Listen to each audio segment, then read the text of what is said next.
and welcome to our Overwatch UW Esports Game of the Week. It's been a while since we've got to bring an Overwatch game to you guys. I know that for the past several weeks we have not been around as our other teams for League of Legends and Rocket League have been around, but Overwatch is back with a new and exciting tournament. Real quick before we get started, I want to just say that the UW Esports seeks to build and foster a community of gaming and open doors to vast career opportunities in the field of gaming, promote the virtues of healthy competition, and through esports that we're able to communicate with another, forming and developing digital communities that are so necessary in the challenging times that we're facing. COVID has really brought these issues to light, and esports has been a great way to bond over forced isolation efforts, and even now when some of us may not still be comfortable necessarily being in person. So we hope that you enjoy being a part of our community, and hope to see you get involved in UW Esports. You can follow us here. You can hit that little button at the bottom. You can also follow us on our various social media channels at UW Esports. And to introduce the casters, of course, I am Nelson, go by pandabear, currently a sophomore at the University of Washington. And I am Vin, and I go by Kaz, and this is my first year at the University of Washington. Yeah, Kaz actually joining us for the very first time. So, Yeah. what do you think? Do you any ideas? Do you know anything about the University of Washington Overwatch team? No shame if you Well, don't. oh, yeah. Well, I mean, I know. I'm gonna be honest, not a whole lot. It's not a whole lot. I've Yeah, observed collegiate for them. Overwatch is not the hottest thing. Let's Yeah, be honest here. We all meme on Overwatch 2 for being a bit late. yeah, Let's say. Bit of an understatement, but yeah, yeah. Overwatch may not be the hottest thing right now, but UW Sports, at least last time we checked in, a very formidable team with from what I know, good dive and good rush setups, and excited to see just what's the same, what's different now that we're in a brand new year, 2022, and our team is actually competing in a very new tournament, Overwatch Collegiate Championship Series, where Oh there's a wow. total of $51,600 on the line with a prize for the top 8. And so this is no joke. There's actually some big bucks on the line here, and so we know that everyone's going to be shooting for the top, especially our UW team. Yeah, it's gonna be exciting. I mean, like you said, $51,000. That is lot of money. And Yeah. you I mean, know, first place is only 24,000. That's the total prize pool, right? But still, hey, only 24,000. I mean, only 24,000. that is a good amount of money Like a for whole six year's people. worth of tuition. At least if you're Yeah, in state. yeah. All right. Now let's just introduce our opponent real fast. Our first match that we're going to be watching here is against the University of San Francisco. This is in the regional round robin, Swiss, I guess. Format a part of the playoffs is to qualify to to the group stage of the playoffs, and so let's just throw it right in and see just how our teams are doing and preparing as we go into our first map, which is Busan. Yeah, let's do it. And Busan is a very interesting map because, generally speaking, at least on this point, which it looks like we're on Sanctuary, there's a lot of different playstyles that you can run on this one specifically. Later on, if we ever get to see a Mecha Base is very drastically different, partly with the lower ceiling, more claustrophobic, I suppose. But that's not here nor there, as we're looking at the rush from University of San Francisco and a diving kind of poke, I suppose, from University of Washington. This is a take I haven't really seen before. It's pretty interesting here. I'm seeing Hamid and the Tracer from UW go behind in the flank position. So this is kind of interesting take. It looks like they're going for some sort of like pinch maneuver. Yeah, the idea is just because the Brawl is only strong in one area, the poke's just going to try to surround them from all angles and just crush them on all sides. But the thing is, right now, Mag, he's in, gets a big pile drive, big disruption. He is eating a lot of damage, but does force out the ammo field. Big roll through, though, as Baptiste gets pressure really low, and all the poke just comes in from every single angle. UW is not able to sustain, and the pinches you were just saying works wonders. Oh yeah, the Hamid there was really, really amazing. I mean, huge pile drive against every single person on San Francisco, and to be able to get all that rolling damage, I mean, all of it just adds up so quickly. And then you have Tribiob. I'm sorry. Trib is a pulse bomb already. Oh, this pulse bomb could actually be pretty important here, as we have some wholesale swaps coming in from University of San Francisco, going into a bit of a poke dive comp of their own. Notably, though, you're running the May here. Trib is going to just get out of dodge there a little bit, out of blink, so good message does not take too many bricks. But oh, the ball and the Tracer already out of the fight. That Discord orb, that's one of the other big differences between these comps. It's gonna get so much value on single targets, just so much extra damage coming in. And look at the ult economy too, because of the early swaps coming from University of San Francisco. Yeah, good to swap when you need to, but this is 6 ultimates and a spawn hole. So disrespectful from University of Washington. Anti comes in, but Sergeant, yeah, he can get bailed out immediately with the rally.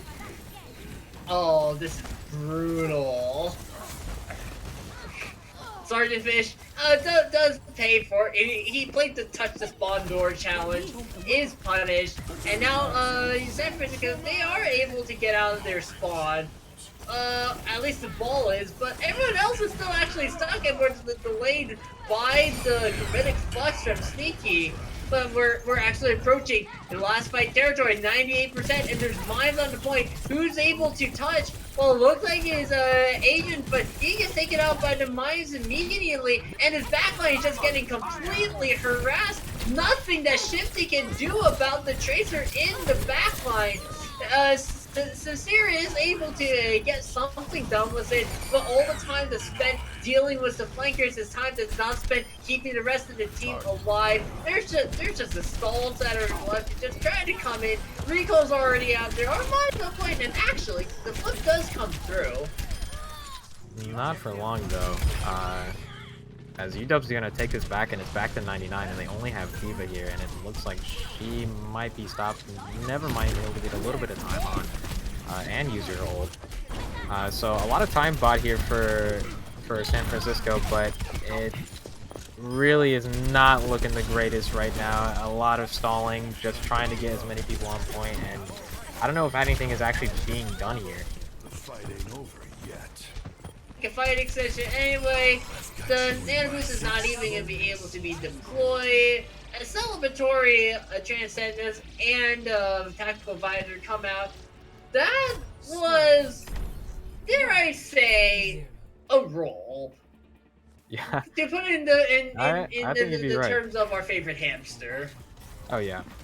Yeah, that actually perfectly summarizes it. I mean, the hamster there from UW, from Mags, was absolutely beautiful. I mean, I don't know, it was just such a big disruption. And also from Trib, you can't forget about the Tracer constantly harassing the backline and constantly getting on top of those supports. I mean, they just couldn't heal their team, you know? That being said, we are now on downtown, which does have a lot of different angles, but it looks like we're looking at a different approach here. Both, at least UW is looking more to brawl. Oh my god. Big hook. Oh my god. Bigger bubble though keeps Trib alive. Great reactions there, as Mags is going to go down. yes, the front line caves in, and you can't help but to feel that part of that was at least caused by, yes, Sneaky had a great projected barrier, making sure the trip stays up, but the bubble being applied onto the Tracer meant that it can't get onto Mag, as that is a very difficult thing to come back from. With the Moira going down, that's the big portion of her healing completely gone. And UW, they're going to fall over just like that, and bit of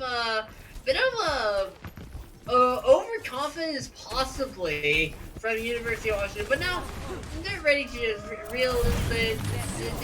they're aware of the Road Dogg this time, so now we're coming in with a Swordfish hoping to build a grab here, but everyone's coming in. Oh my god. Ooh, that wasn't quite the time to use the Deadeye there, not when everyone was rushing, just like that. And that was a lot of ults from the side of University of San Francisco, but they actually kind of work against each other there. As you know, they're able to take the point.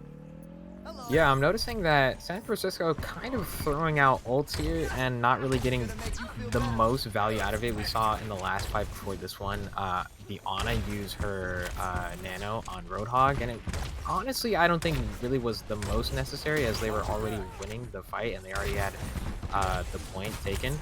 And then right there, we just saw the McCree. I'm not sure if he was just trying to reload his gun or if he was trying to... I'm just not sure what he was trying to do, but it just was not the right time to do that. And now we're seeing maybe a huge grab here, but...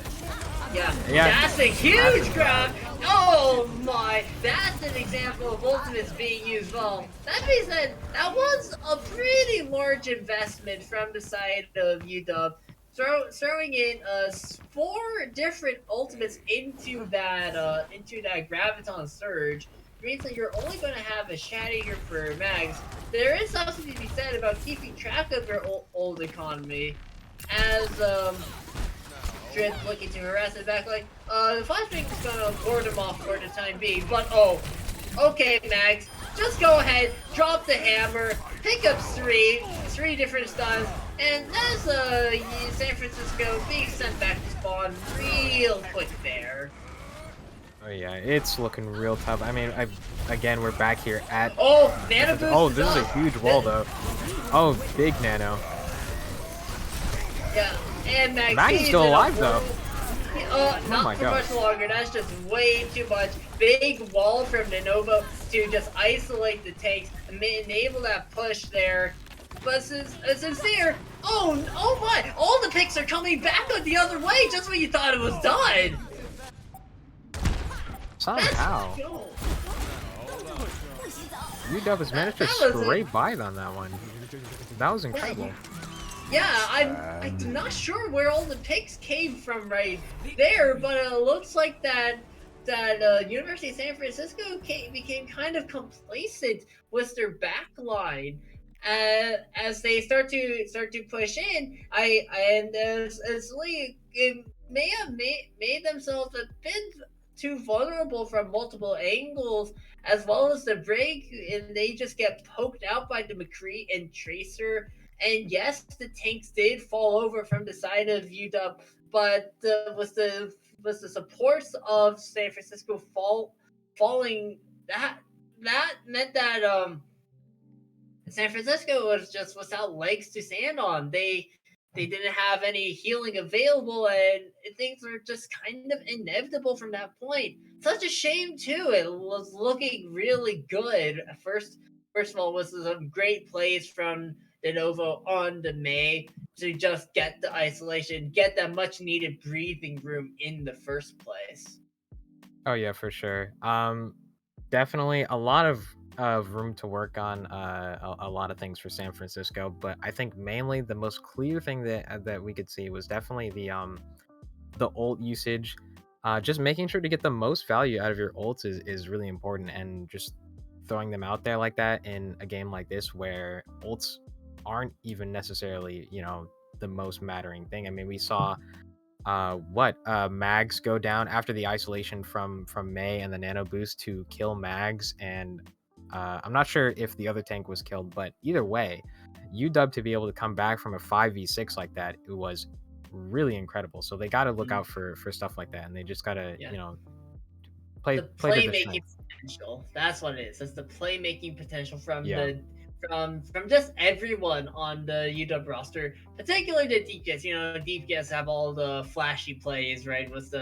Oh yeah. Was the just straight up shooting, and to be honest, that was the big factor. Just being able to take advantage of the momentary complacency to pick up the backline from out of University of San Francisco. And back to what you were saying with just smart ult usage. Yes, you can use a lot of ultimates. That's okay if you win. But on the other hand, if you use a lot of ultimates like University of San Francisco did, and then you use something like Whole Hog and Blizzard at the same time, well, those ultimates aren't usually used together because Maze ultimate tries to freeze you when you're in one place. Whole Hog tries to push you out of one place, and they just kind of work against each other in that particular scenario. And so, wasn't the prettiest sight. But let's see if University of San Francisco are able to put together something coming back into this, as our second map looks to be the classic Brawl map. Everyone knows it. Everyone loves it. Favorite map of basically everyone who plays a hint of Overwatch. It's King's Row.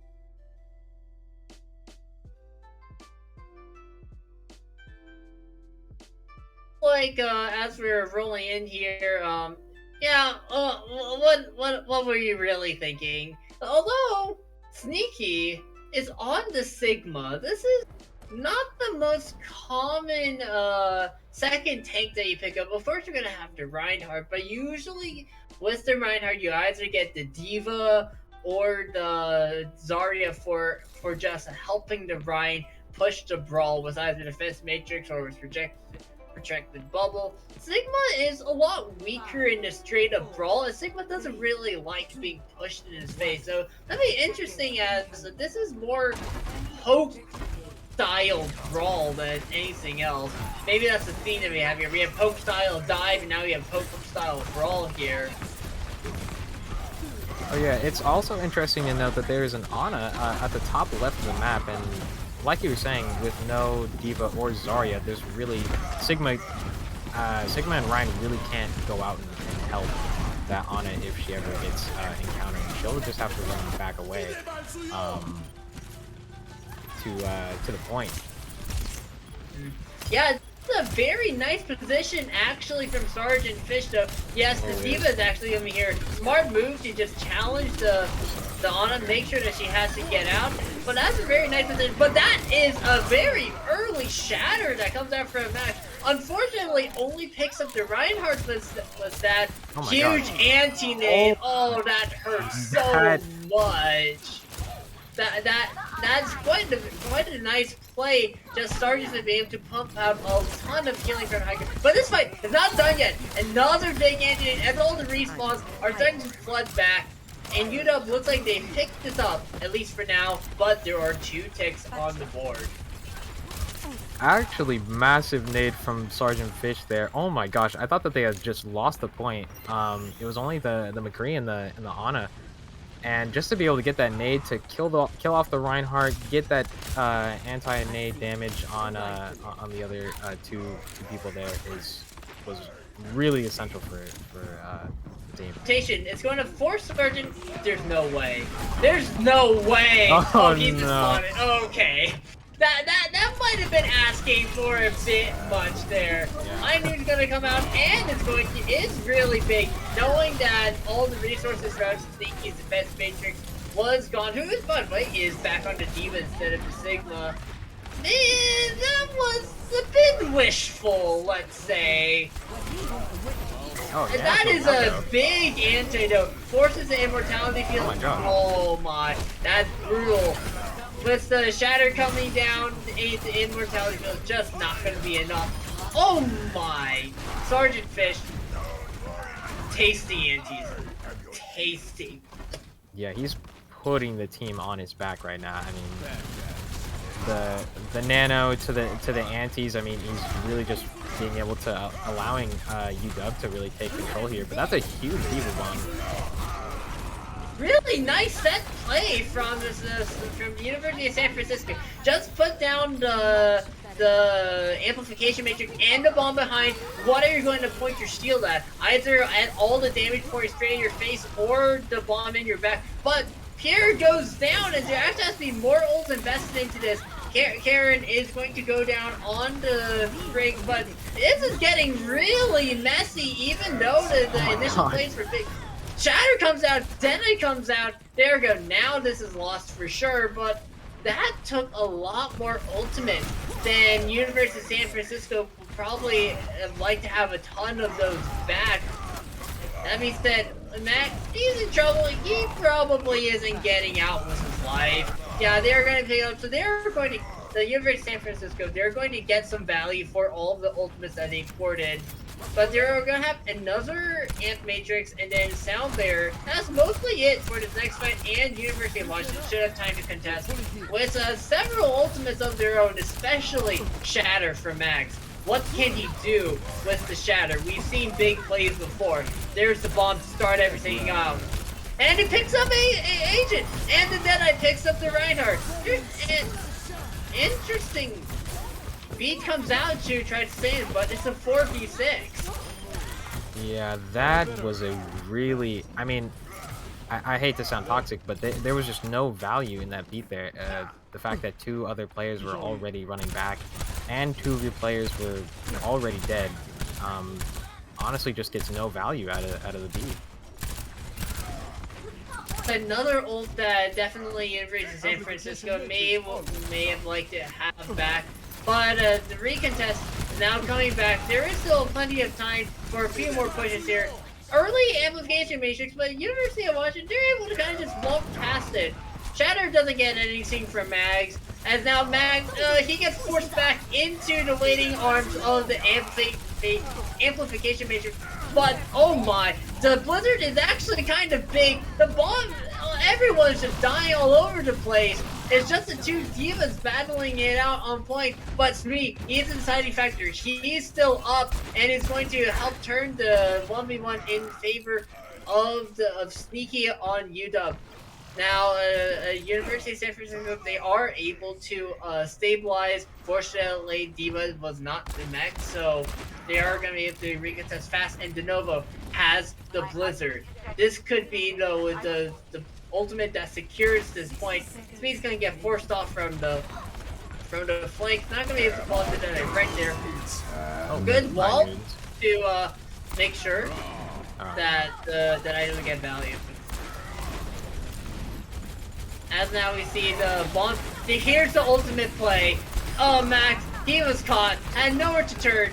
He's just, they're so good at just isolating the members of University of San Francisco, just splitting the tank line from the squishies, forcing the Reinhardt to look in two different directions with no good answer in between them. And now we're looking at 20 seconds left on the, oh, what's going on here? Everyone's pushed up. I don't think they expect this. There's no way they expect this, right? Just everyone collapsing on their back line. And the Petit is here. It's already down. The Novo has to try to use the Blizzard defensively. Yes, but who's touching the point? Okay, someone is on the point. It is the Lucio, who he didn't manage to make it there, but he is without any friends.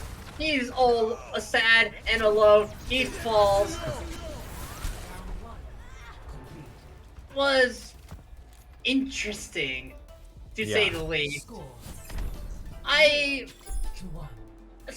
look at that, and I just continue to question how much value University of San Francisco are getting with their ultimates, especially in contrast to just how well UW are able to force splits with their ultimates. Oh yeah, no, there is not a whole lot of ults being taken advantage of here from San Francisco. I mean, like the Deadeye, we had two high noons at the same time, which is interesting, sure, but with the May wall that they put up, you know, blocking off both McCree high noons, I mean, there's just nothing that you get there, and UW has the advantage because they just have more ults, and so you just get nothing from that.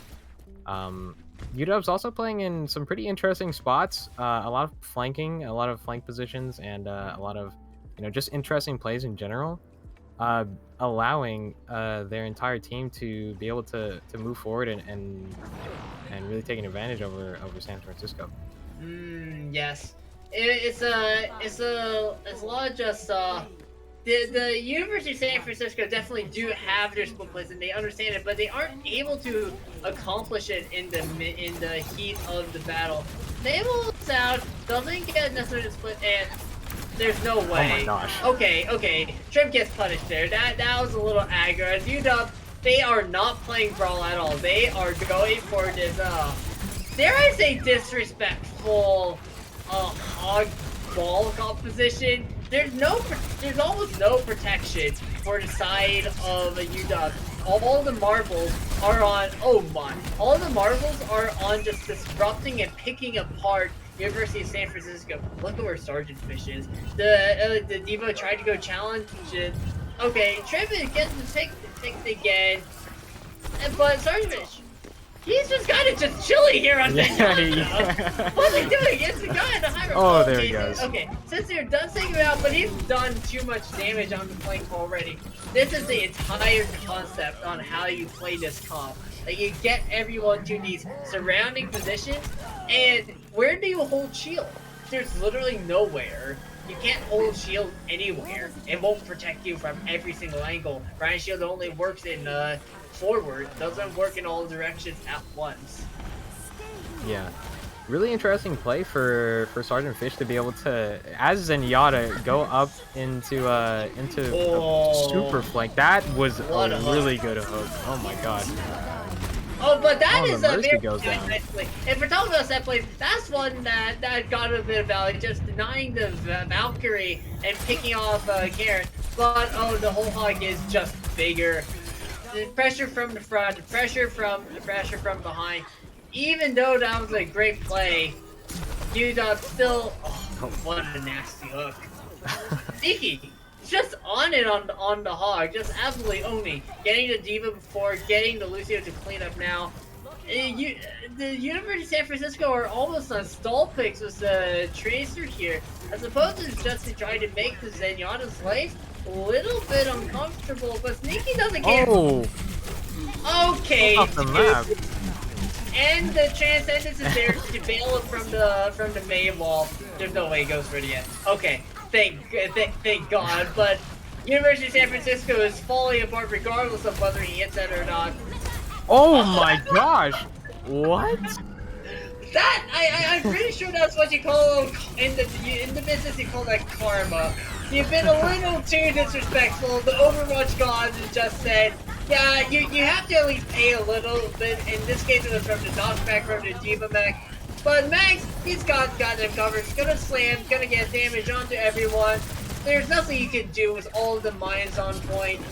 Max is gonna clean everyone up with a 4K to wrap things up, and that is a very fast king throw. As that wraps up this map, the first two series is over with UW winning in resounding fashion. Yeah. And what I just thought there, yeah, because it just seemed like University of San Francisco were just not able to handle the pressure from every single angle at once. And we're just allowing the Zenyatta to get in the high ropes position. It's just the UW was doing a really good job of executing their plan of just surrounding the enemy team to the point where there's literally nothing more to do. You've been trapped on all sides, nowhere to escape, and that just kept happening over and over again. And the UW players are just feeling more and more free to just do whatever they wanted, and that was just a very one-sided Overwatch there. Oh yeah. Yeah, no, I completely agree. It really looked like UW was just kind of just having fun there at the end with the Zenyatta flanks and just the kind of like you were saying, like freedom that they just had over the other team. I will note that I feel like we did definitely see some improvement with the ult usage. We saw that from San Francisco. We saw that set play with the McCree and the Baptiste ult, For sure. and so that was really good. And working on that is, you know, I think something that is a key to their victory in future games. But like you were saying, UW being able to completely surround San Francisco and take out their entire team from all different angles, it's just like San Francisco just had no answer to that at the time. And whenever one player would go off to deal with someone, the rest of the team was getting battered by UW's front line, and it's just kind of like that for all angles. And so it was really tough, and San Francisco just didn't have an answer for that at this time. Wrap it up for us here with UW taking the first victory in the Overwatch Collegiate Championship Series for 2022. Thank you so much for joining us tonight and checking out our UW Sports game of the week.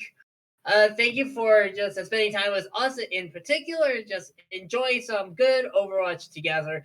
Remember to check us out on our social media platforms. On Twitter and Instagram, we are at UW Esports. On YouTube, we are UW Esports. Join the Discord. I know that Nightbot is in the channel, is posting it every now and then. Join Discord if you're a UW student and interested in doing any of this volunteer work, whether it's casting or doing some observing behind the scenes, or some of the fancy technical stuff that we do here. We would be love to have you here. And now we'll wrap it up for us. Any last words? No, thank you for joining us, and have a good night.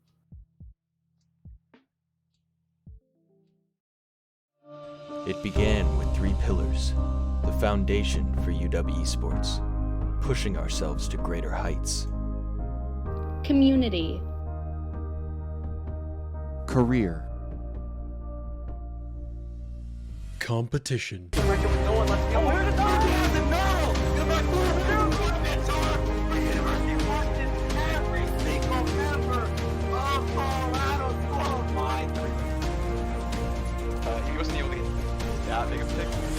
Oh yeah.